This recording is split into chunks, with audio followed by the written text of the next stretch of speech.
Class 10 का जो 18 तारीख का जो एग्ज़ाम होने वाला हिंदी का जो ऑब्जेक्टिव क्वेश्चन होगा वो VVI इंपॉर्टेंट क्वेश्चन जो आप लोगों के बीच में लाए हुए हैं, जो इम्पोर्टेंट है। ऑब्जेक्टिव है 30 ऑब्जेक्टिव जो इम्पोर्टेंट है, जो लेटेस्ट ऑब्जेक्टिव है, ठीक है। तो सबसे पहले बनाने वाले हैं ऑब्जेक्टिव को। तो ऑब्जेक्टिव में सबसे पहले गद्यांश में दिया गया है। गद्यांश में क्या दिया गया है कि निम्नलिखित गद्यांश को ध्यानपूर्वक पढ़कर पूछे गए प्रश्न को उत्तर दें। तो इसमें लिखा जाए, इसमें दिया गया है खंड को का। तो इसमें से जो ऑब्जेक्टिव 30 है, 30 ऑब्जेक्टिव को हम लोग बनाने वाले हैं। तो पहला वाला जो दिया गया है आप लोग पढ़ के बनाइएगा, या तो हम इसमें जो 30 जो ऑब्जेक्टिव है इसको बताने वाले हैं।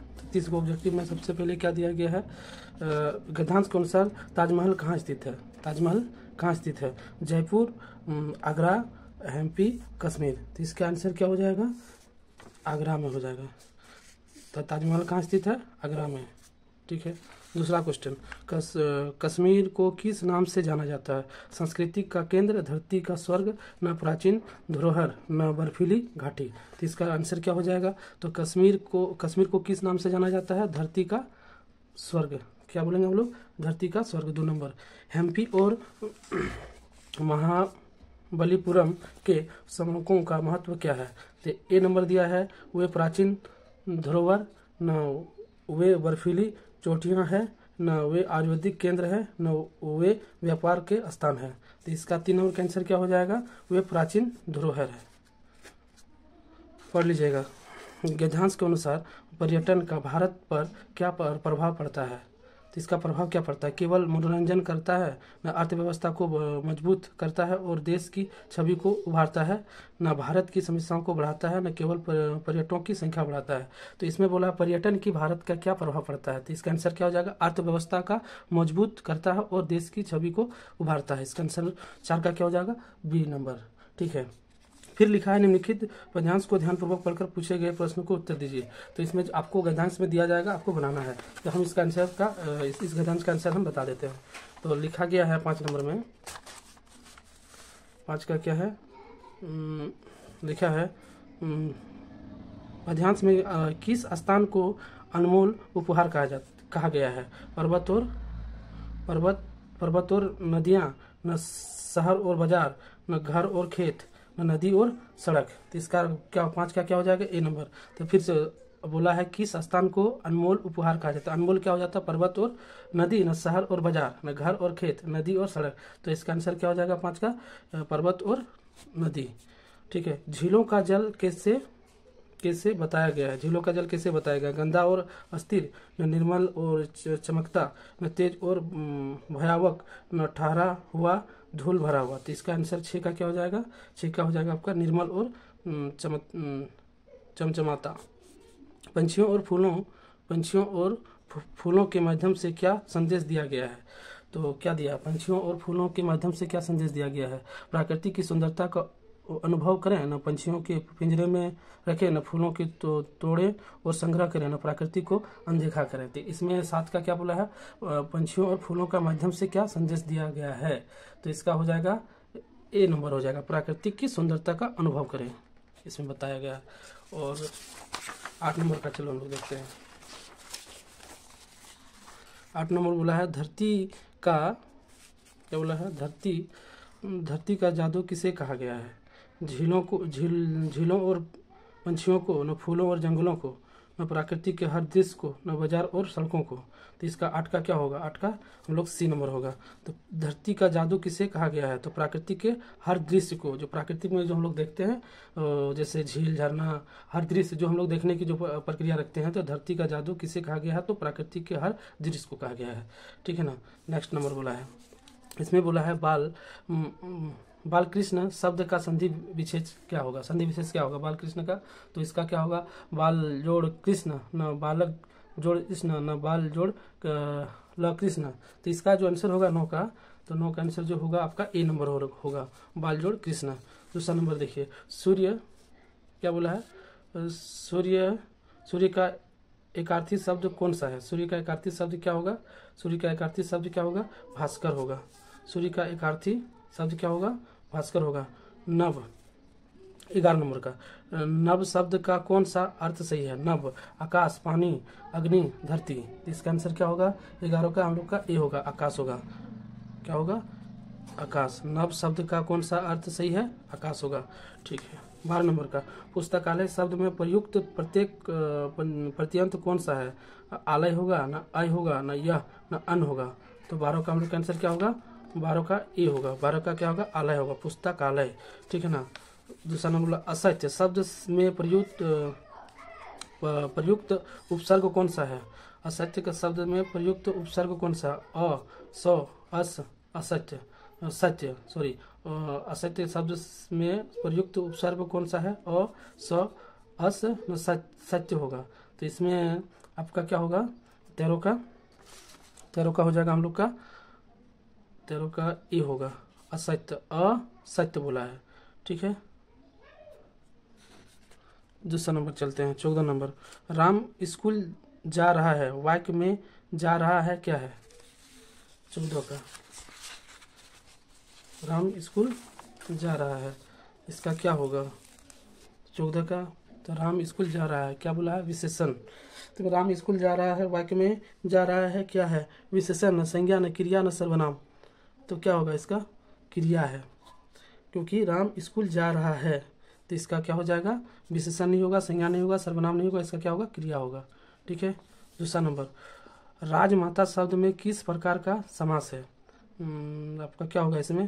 तत्पुरुष समास, न दंतुपुरुष समास, न द्विगु समास, न बहुव्रीहि समास। तो इसमें से आपका 16 का क्या हो जाएगा? आपका 16 का ए होगा।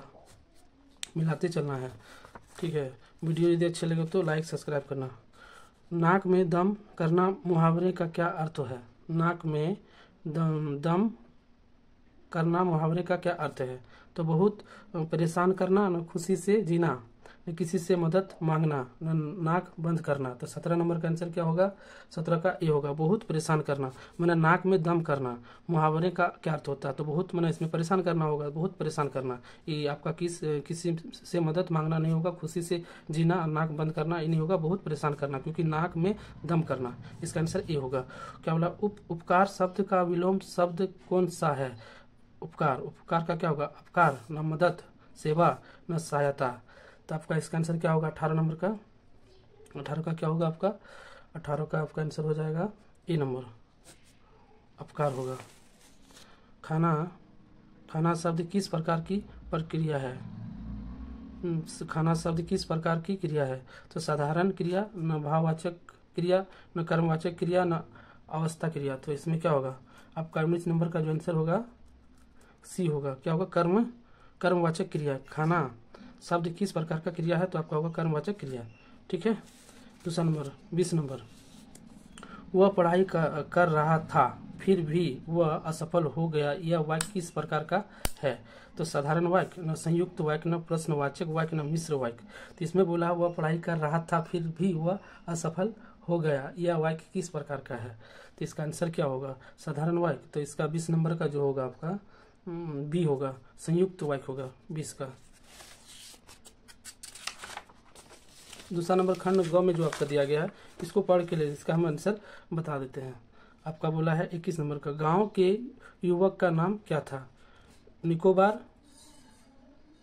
तांत्रा, लिटल, नकार। तो इसका 21 नंबर जो होगा आपका तांत्रा होगा। तांत्रा, तांत्रा किस प्रकार का व्यक्ति था? स्वार्थी, न शक्तिशाली और नेक, न असली, न क्रोधित और कठोर। तो इसका आंसर क्या होगा आपका 22 नंबर का? तांत्रा किस प्रकार का वो व्यक्ति था? तो किस प्रकार का व्यक्ति था? स्वार्थी था, न शक्तिशाली, न नेक, न आलसी, न क्रोधित और कठोर।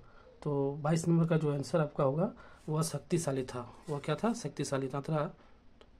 तांत्रा की प्रसिद्धि का मुख्य कारण क्या था? उसकी शक्ति, न उसका त्याग और मददगार स्वभाव, न उसकी शिक्षा, न उसका धन।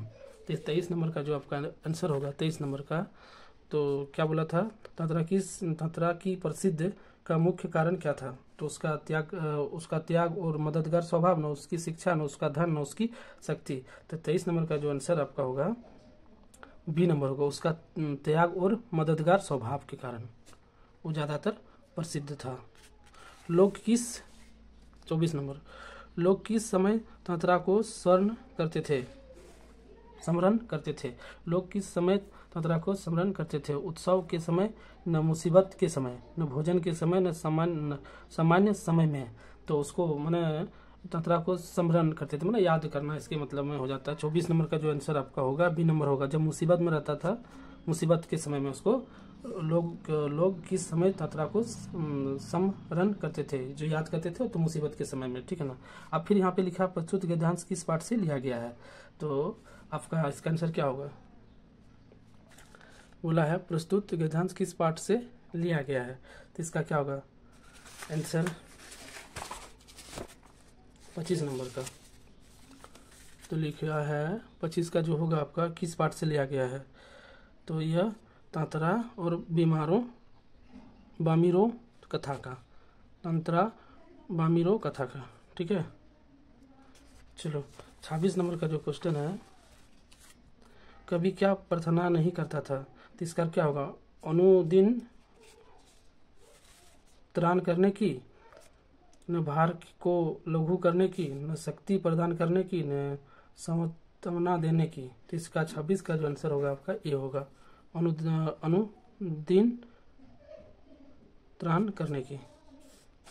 26 का कवि की प्रार्थना में कौन सी शक्ति मांगी गई है, तो इसका जो आंसर होगा आपका संघर्ष शक्ति की, न दुख सहने की शक्ति, न निर्भयता से भार वहन करने की शक्ति, न सफलता पाने की शक्ति।